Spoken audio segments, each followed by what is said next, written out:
set and imposed upon the patriotic people of this country.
My friends, we shall declare that this nation is able to legislate for its own people on every question without waiting for the aid or consent of the President of the United States.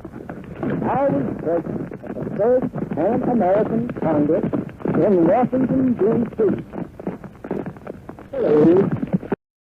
Any other nation on earth upon set and imposed upon the patriotic people of this country a responsibility and a duty greater than that of any since the civil threat from the oppressor. Mr. Wilson stands for the liberty of the oppressor to oppress. We stand for the limitation of his liberty. Thus, our stepping forward as a nation with the power, the wealth, the fortune, and the opportunity that God has given us to help along the movement of Christian progress.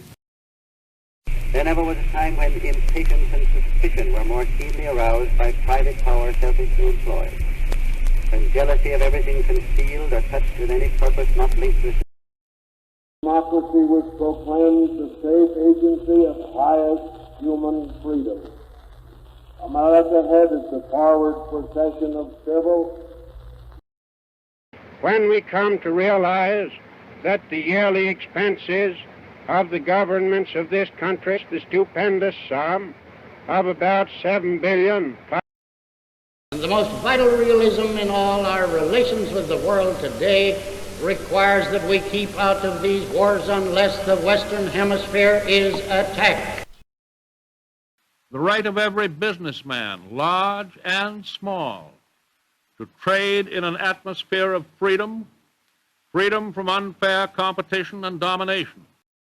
Itself under the necessity of reducing or liquidating its commitments in several parts of the world, including Greece. As in the case of Greece. Good evening, my fellow citizens. For a few minutes this evening, I should like to speak to you about the serious situation that has arisen in Little Rock. Both sides endorse the concept of a neutral and independent Laos, much in the manner of Burma or Cambodia, and of critical importance to the current conference. To any personal partisan causes or to any duties other than the awesome duties of this office. That the constitutional purpose has been served, and there is no longer a need for the process to be prolonged. That bond, though stained, is unbroken at home and abroad.